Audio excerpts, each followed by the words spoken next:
那给大家讲一下我第一天来这里做的那些事情和这个我在这里的感受。第一天，首先刚开始你过来的时候需要办一个在留卡，然后这个在入境的时候它就会提醒你，然后并且告诉你怎么做，也不用担心语言问题，它那边会有这个会中文或者说甚至会这个英文等各国语言的人都有，根据他们的这个指引，然后办理在留卡就行了。然后第一天的话，一般大部分人，如果你不是旅游的话，就留学啊，留学签的话，你就需要去办理入住嘛，你肯定要选地方住嘛，一般是在国内租好房子，然后去跟中介，然后把那些东西都交代一下。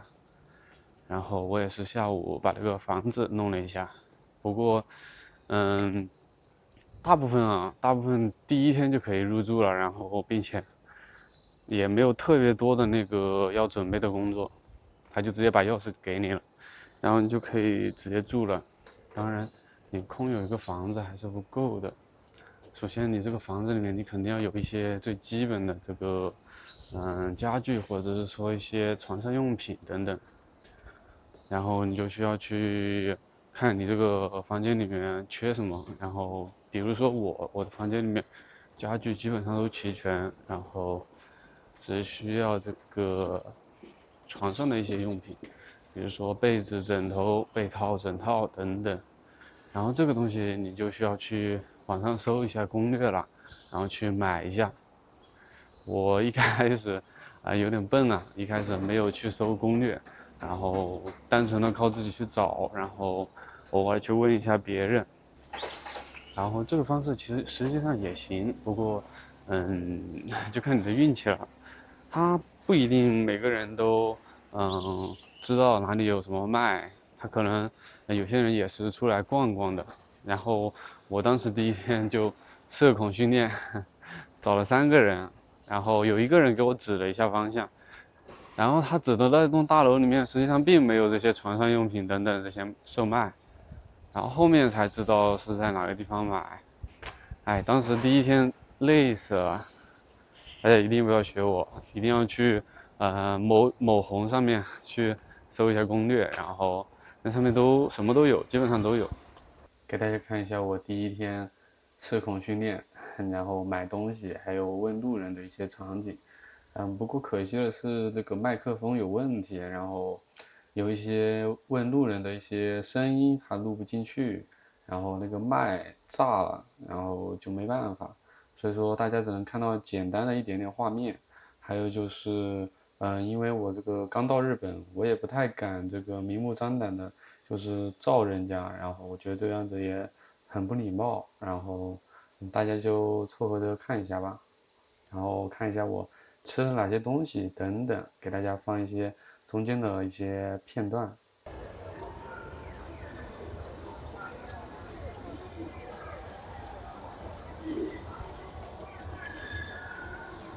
因为是什么小吃啊？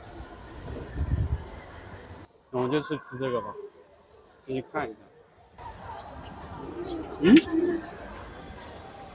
看一下扫码点的，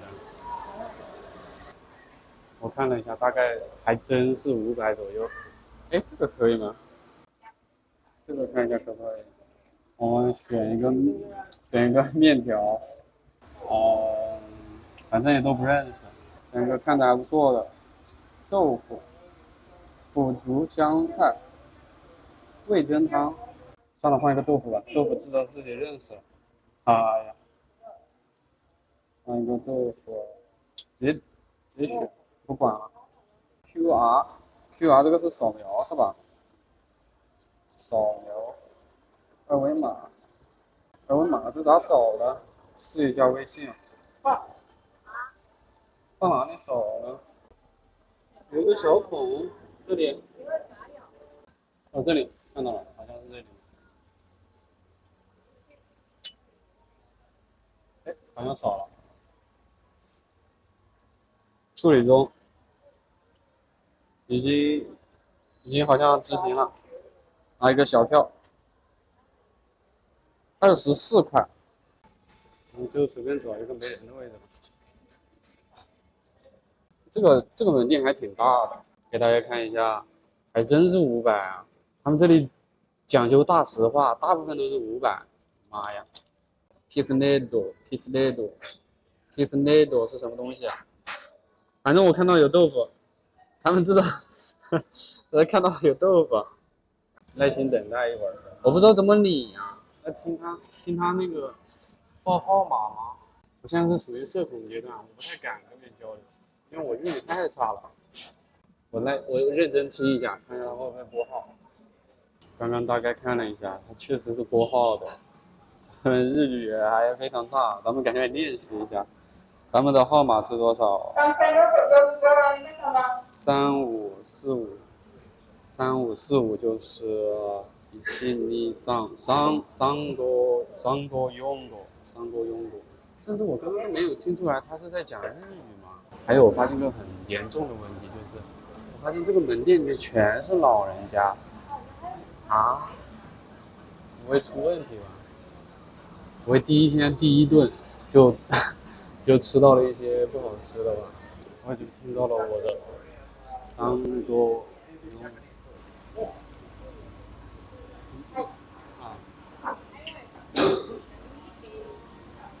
Japanese food, not Korean. Japanese food.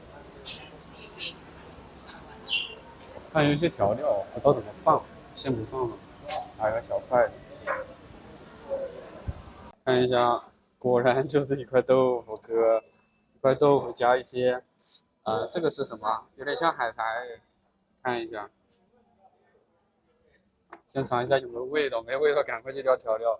主要是我看到全是老人家在那吃，估计会很清淡。我湖南人，我受不了的。哎，不对呀、为什么他没给我一杯水呀、我不服，我表示抗议。哎，有味哎，味道还行。我以为会没有味道，没想到还有味，还真有味的。这真的是，就是海带，但是跟我们国内的海带味道有点不太一样。它是咸的，味道还可以。我这粉的口感也还挺好，粉的口感还可以。OK，那我就先吃啊，第一口粉是先吃，我只吃了一丢丢，尝一下味道。你们先吃，哈哈。一块大豆腐，果然是一块大豆腐，然后就是一点海苔，然后一点葱，然后就是面条，什么也没有。24块钱，还好吧？我觉得对于日本的一个物价来说还好。好的，那我先吃了，等会儿带你们逛商场，我要买一些被子什么乱七八糟的。我吃这个东西是真口渴，它这个东西是咸的，我把汤都喝完了，然后这个粉有点吃不下了。你看好口渴啊，吃这个，好大一碗，我感觉。差不多啊，我尽力了，我真尽力了，还剩一点点。我看到那个墙上有一些字，小字，食气退却，那应该是返回这些碗筷什么乱七八糟的。下面有英文 ，return plates and 什么什么，我估计就是返回餐具吧。咱们把这个送回去吧，差不多了。我刚刚发现个问题，就是这个水它是自己去倒的，并不是别人提前打好的，然后也是冰水啊，非常不错啊。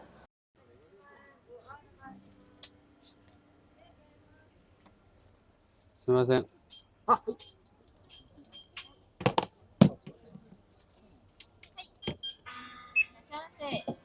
レジ袋どれですか？牛乳吧？你要袋子吗？要袋子。好，一个袋子1日币。好。一不做免税对吧？我不需要。可以用微信吗？可以。我扫你。好。好。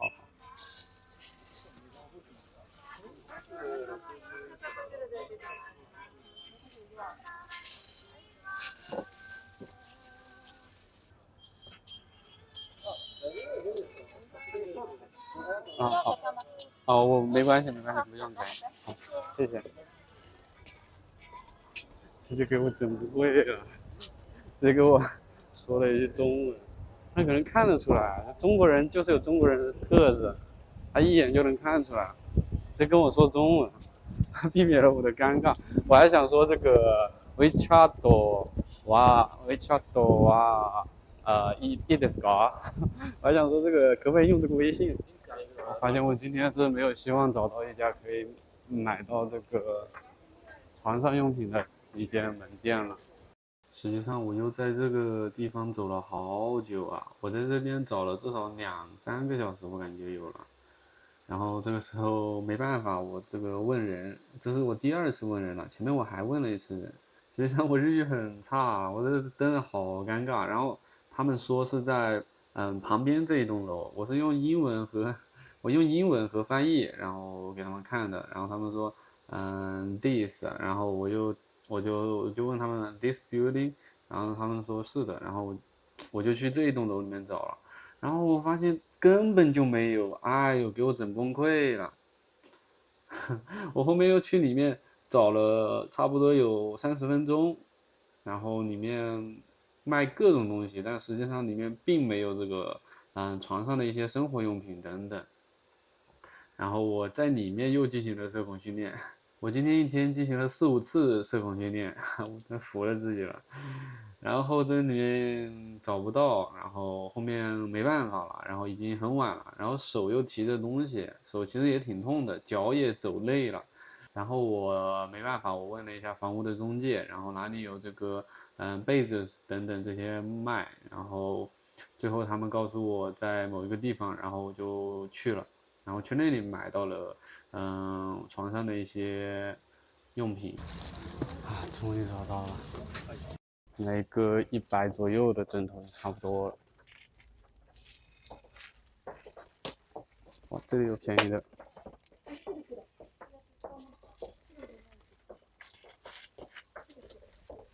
拿一个箱子。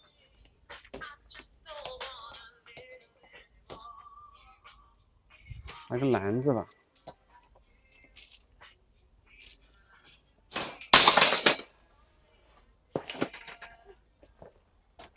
空调被，空调被有点小啊。4999，200多，相当于250左右，250左右，差不多吧，感觉还行啊。它这个大小有一点点小。哎，不对呀，它下面卷着的是不是才是出售的？上面是展示的，我靠！等一下，这直接不对劲。S 码是250，然后其他的码可能要贵一点，其他的码300。SD 在哪里？我一个人 S 码够了吧？一个人 S 码够了，直接拿一个吧。把枕头换一下，我感觉这个枕头是展示的，我拿着人家展示的，哎，我的妈！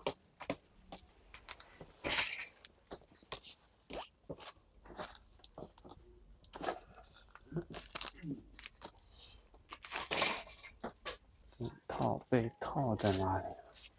要去问一下。还有一个小的床垫呢，没有看到3件套。唉，有个日本人陪着来就好了。嘿，这里是套的，我刚拿的是 S 的，枕头也是 S 的。你找一个颜色的，就找蓝色的吧，蓝色的。啊，管了不管了，累都快累坏了。马库拉卡巴是枕套，哪一个？这多大的枕头？看一下，枕头40×60，40×60，这43×63，然后换一个40×60，也差不多吧，43×63应该也差不多啊，应该能用啊，我不管了。大一点点没关系啊，咱套进去就行。然后这个被子应该是互动卡吧 ，S， 应该没问题。被套、枕套有了，还有个垫的，垫子，是不是有一个拖鞋？这里有点像垫被啊。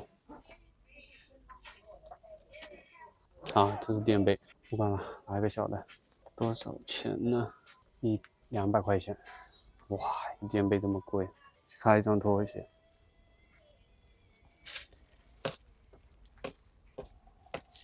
哎，先这样吧，拖鞋先不管。然后我买的这些一共花了640多块钱，差不多就这样子。然后第一天买一些床上用品，然后就可以入住了。然后基本上这个水电什么都会有。基本上这就是第一天要做的事情。我觉得日本这边确实是 I 人的天堂，就是性格内向的人会在这边非常适合。为什么这么说呢？因为日本这边它仍旧保持着这个旧的那些思想，还有这些习俗。比如说，在职场上，或者是说在一些公共场合，他们都会非常非常的有礼貌，非常的客气。一般内敛的人，他也是这样子，就是也比较客气，然后也不太爱说话这样子，然后不太喜欢麻烦别人。所以说，I 人非常容易去混合到这个群体里面。但是这个，如果你性格非常开朗的话，平时喜欢出去玩的话，不能忍受孤独的话，那可能就不太适合。然后这边的话，骑自行车的人非常多，并且他们的自行车款式也是，基本上统一，就是有一个大篮子的那种，甚至说很多都是后面有一个小座位，就是让小孩子坐的那种，款式都是非常一致，感觉非常古老的那种款式了。然后这边的便利店非常的多，然后类似什么 7-Eleven 随处可见。然后这边的话还有一个，I 人非常喜欢的一件事情就是，你基本上你去外面吃饭了，他店子里面全都有那种一体机，就是说你不需要和这个店员直接交流，你可以直接在这个机器上进行一个点餐，然后等待你的餐就行了。非常的适合这个社恐的人士，我在这一点上也是体验非常好。我目前吃了3次，每一次都是基本上不需要和这个店员交流，除非是有一些小疑问，你才会需要和这个店员进行一个简单的交流。然后你实在不行，反正你可以用这个软件嘛，翻译对吧？然后自己可以学一些简单的单词，一般他们都会听得懂的。比如说你想要一点水啊，你比如说水はどうですか？你就这样说，他一般都会指一下。然后就是我觉得日本这边，大部分人啊，他们的打扮还是挺时髦的。尤其是女生吧，我觉得，关于这边女生确实和电视上说的一样，就是非常会化妆，然后很多你都看不出她的年龄，就都显得很年轻，然后基本上大街上看不到那种大妈的形象，他们的大妈都是那种白头发的那种老太太，但是和国内的那种大妈形象完全不一样。你就国内的话，就算是大型城市也会偶尔会看到那种农村大妈形象的人，或者说工地搬砖形象的人，但是在这边不多，很少很少，尤其是女生啊，女生基本上都穿着非常干净，然后这边的自动贩卖机非常的多，这边自动贩卖机出售的这个饮品大概价格一般是6块到12块之间吧，反正大部分都是6、7块，我看到的，他们是7块左右，感觉还可以啊。他们那个收银的这个机器啊，我感觉还是非常先进的，也有可能当然也有可能是因为在国内没有见过，但是我感觉这个非常好用啊，就是你可以往里面塞纸币，也可以投硬币，然后它都会自动找人，然后购买这个票价，并且你不用担心，它这上面有中文简体，有各国语言比较火的一些语言都有。然后这边的话，让我还有一个印象深刻的事情，就是这边的小孩子，他们都是很小就开始自己坐地铁去上学了，然后跟视频里以前看到的一样，这边的高中生、初中生全部是统一的这个制服，然后去学校上学。很难想象在这样的一个国家，就是自杀率非常高，就是卧轨呀、什么，这个东西真的很难想象。然后再提一个非常开心的事情，就是说，原本按照我想的那种情况来看，在日本这个丢垃圾是需要不少的钱的，然后垃圾分类也是非常严格的。但是好像我现在的情况是，我了解到了，它并不是每个地方都需要交钱的，就是倒垃圾什么的。然后我住的那个地方的话，它垃圾分类好像没有那么的严格，就比如说你这个瓶子，你需要压扁，然后把这个包装纸什么乱七八糟全拆掉。我看了一下我们那个垃圾房，它好像没有这么严格。当然你分类你还是得分的，不过它没有弄到那么极致。实际上垃圾分类我现在还不太会，到时候我也需要看一下他们是怎么分的，我稍微这个参考一下。然后这个是我感觉我讲的不太一样，然后讲一下日本这边的餐饮。目前我吃下来我没有吃到那种难吃的，然后我想说一下这边的风格，就是这边的门店都非常小，然后可能显得有点拥挤。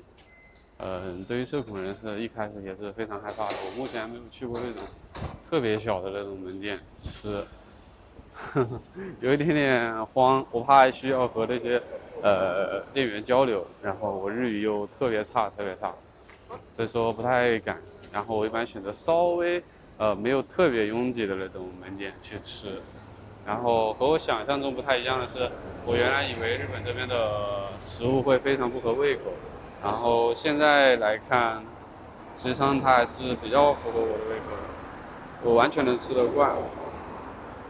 然后在日本这边，你还需要做哪些事情？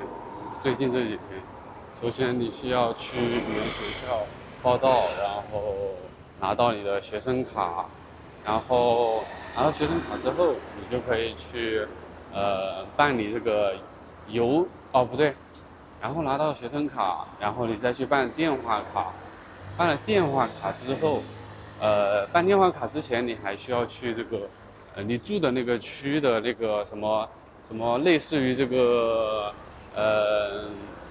行政中心一样的东西，类似于行政中心一样的机构，然后去当地去注册一下你的一些信息，然后你就可以去办电话卡了。办完电话卡之后，你就可以去办这个银行卡。然后一开始的话，留学生只能办这个邮政银行。然后对了，还有就是这个语言学校它会有一个分班考试，它会考你口语，并且它会考你这个笔试。你的成绩越好，可能分配到的班级它就学习的速度越快，或者说他学习的进度比较快。然后你的成绩越差，然后相应的也就分配到的班级就学习进度慢等等。然后这边班级的话，大部分也是10几到20之间的人数，然后这样子。大部分这个语言学校就是你选择的语言学校，大部分估计都是中国人，因为中国学生特别多，而且一般在国内选的这些中介推荐的，它都是偏中国人比较多的那些语言学校，然后这样的。然后有一个我想提到的一个点就是大家一定要注意，就是说，这边的这个充电器全都是2孔的。然后有些人的笔记本它可能是3孔的，然后这个一定要注意，要去这个买一个这个转接头，例如这个唐吉诃德这种门店，去买一个转接头，然后有了这个转接头之后，然后买排插，然后你就可以给自己的笔记本充电了。不然的话这个东西也确实很麻烦。一个这个排插，一个这个转换头，然后一共花了200块钱。在国内我觉得50多块钱就完全够了，说实话。然后这边要200块钱，还挺贵的。然后这个就是我刚来日本的一些经历，还有一些看法，然后以及这2天要做哪些事情等等。然后接下来我会给大家分享一下我坐电车的这个痛苦时刻，还有这个给大家看一下我租的这个房子，然后长什么样子。然后后面的话，也会持续的更新一些有趣的内容，比如说这个语言学校相关的一些学习情况或者什么乱七八糟的，大家有什么感兴趣也可以跟我说。然后强调的一点就是，目前是处于社恐阶段，然后不要太过分，就是大家想去哪里看一看，然后想去哪里转一转等等，我可以带大家去录一些视频，然后给大家看一看这样子。然后有什么问题也可以问我。好的，那么本期视频就到这里啦。有喜欢的小朋友可以关注一下，然后我们下期再见，拜拜。